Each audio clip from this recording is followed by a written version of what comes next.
Welcome back to Ancestral Adventures. We've been in the Black Hills of South Dakota, enjoying scenic drives and exploring Custer State Park, Mt Rushmore, and the Crazy Horse Memorial.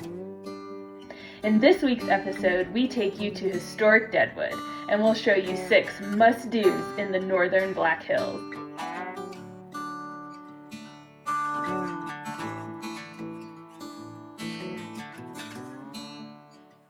On the road again, headed off to Bear Butte State Park. We're gonna go explore historic Deadwood, Sturgis, Spearfish, that whole area in the, I think that's the northern Black Hills. Sometimes it is more fun to get off of the main interstates and highways and off the beaten path and take some of these little small roads where you really get to learn local areas and see some fun land that you wouldn't otherwise see by just staying on the interstates.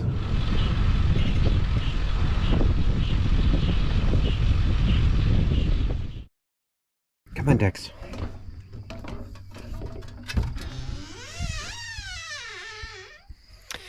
We arrived over to Bear Butte State Park yesterday. It is a very pretty little state park, to be honest. It's kind of out in the grasslands, so not a ton around here, but we are practically the only ones here. There's a beautiful little reservoir we're about to go walk around. You can see the host over there, and that is our nearest neighbor. Today we are going to head over and explore Deadwood. So we'll have to see if we can avoid any outlaw gunfight. Get down off your horse or face the consequences.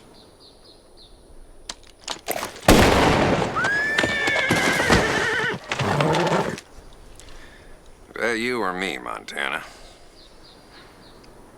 My money'd be on you.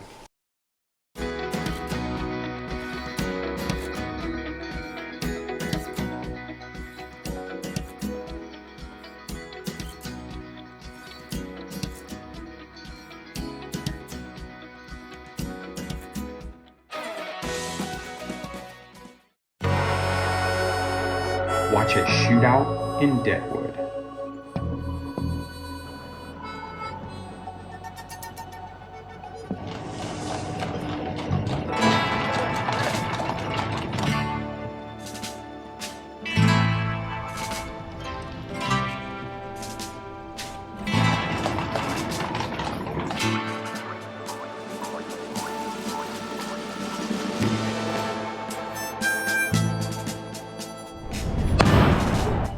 Folks, that's more like it.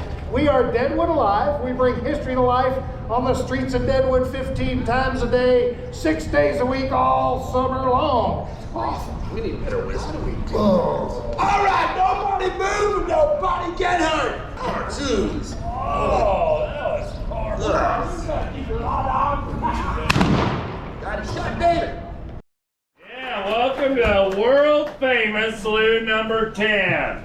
Now this is the only museum in the world with a bar in it. I know. You know that's why I hang out here. I love museums. Gee, tough crowd, huh? You guys know who I am? Nope.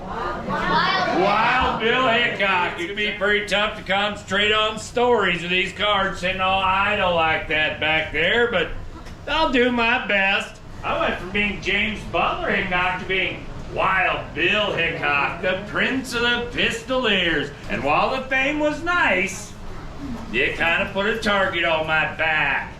Now every guy that had a gun wanted to be the guy that shot down the greatest gunfighter. How's the game going? We're engaged in a game of all right, well, finish this hand up quick, deal me in. I'll be there in a second. I gotta get a drink. All right, you bet 2. Upon returning your bet out there? behind Wild Bill, suddenly Jack 3. McCall I'm gonna make it 6. Take that, dang you! struck Bill in the bay by McCall. Bill's in. Jack Smith.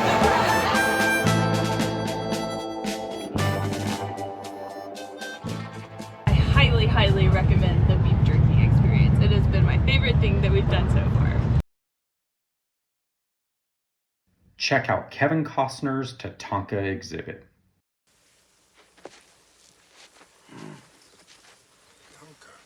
Thunker. Tonka? Tatanka. Tonka. Right here. Tatanka. Buffalo, Tatanka.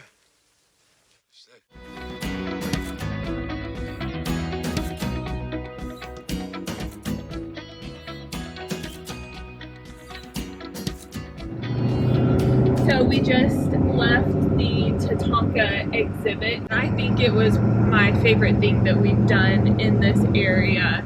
I think the more that I learn about bison and cattle, the more I'm just amazed by the animals. Kevin Costner said that basically, what was it, the Native Americans depended on the bison. Yes. Whereas for the white man, it was just a means to an end, and we just really killed off, largely decimated a species and a land that the Native American cultures had taken care of for thousands of years. About how the Plains Indians have a nomadic life, and thus to have a nomadic life, to move with the bison herd, they could only have a limited amount of things such that they could pack up everything really quickly and move. And that actually really reminded me of our lifestyle right now, and how liberated I feel by it, by only having, you know, what we can fit in the RV. But I think the thing that I have the most respect for was something that Kevin Costner said in the film at the beginning, and it's that he doesn't want to pass judgment on people who lived in a different time, in a different century than he does, and the exhibit is more just honoring the way of life and the history of what happened, as opposed to passing judgment on either side. And I thought that was a really poignant statement, because my first instinct with learning more about the history of the area is to pass judgment, and to just like feel this sadness for the people and what they lost in their land. So yeah, that was really really important for me to hear, was just Kevin Costner saying, don't pass the judgment, this is what happened in the history.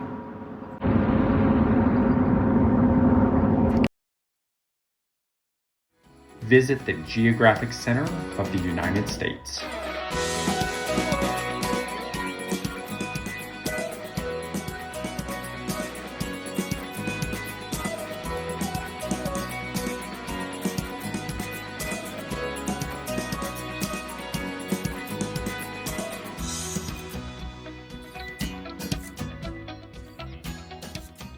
We are here in Belle Fourche, South Dakota, which is the geographic center of the United States. According to this sign, the proper pronunciation is Belle Fourche in French, which means beautiful forks.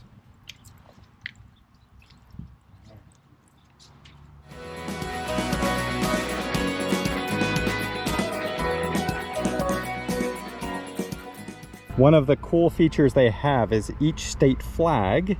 So we're just taking Colorado, our home state, and it is 405 miles to the geographic center of the United States. Take a drive through Spearfish Canyon.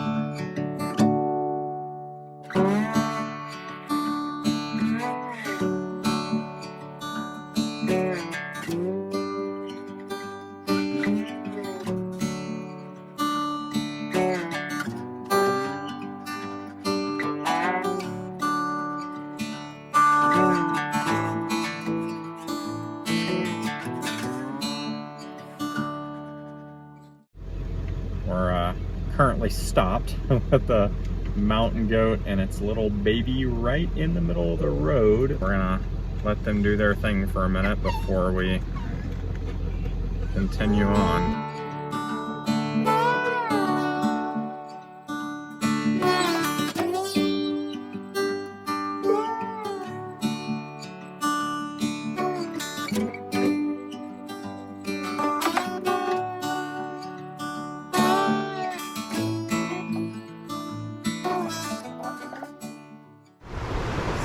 incredibly beautiful little pond, lake. Look at those fish jumping. I wish I had a fishing pole right now. Check out a summer street festival in Spearfish. We have made it to downtown Spearfish on the edge of the Black Hills. There's a little event going down on Main Street with what looks like some food trucks and I think there's live entertainment. Band, yeah. So looking forward to spending an evening here in Spearfish.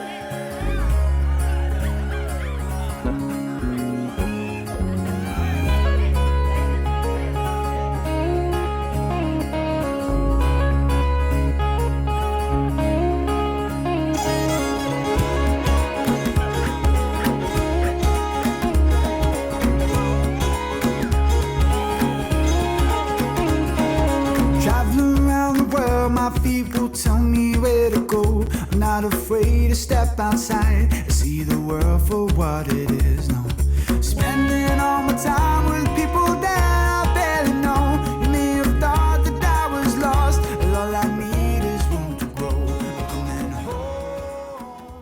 Here's a pocket is for your wife on your wedding. Visit historic Lead and the Black Hills Mining Museum.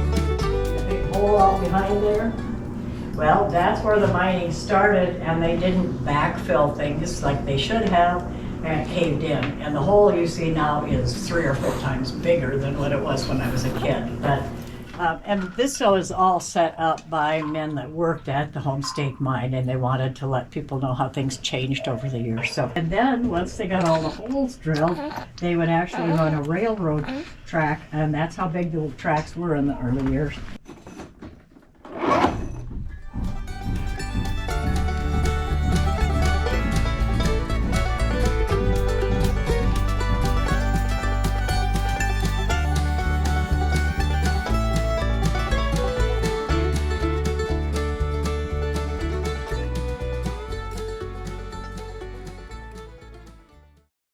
It is moving day again.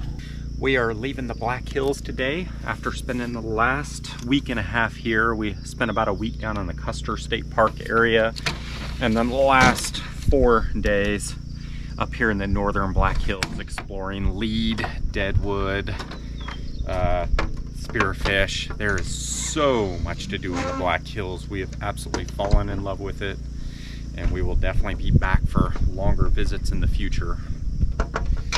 But we are packing up today to head over to explore Wall and the Badlands area.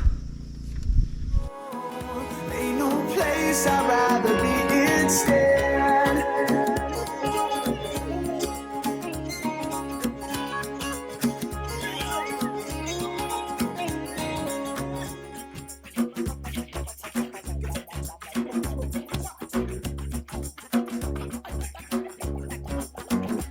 Sometimes I feel alone, you know it's me and my guitar, looking up at darling stars, singing where we supposed to go now.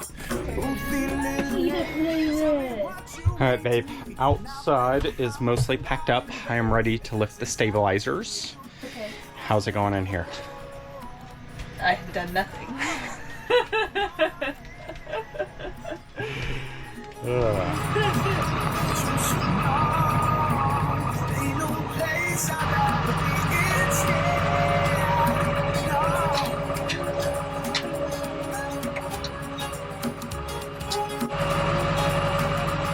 Before we leave the northern Black Hills, what is your top 3?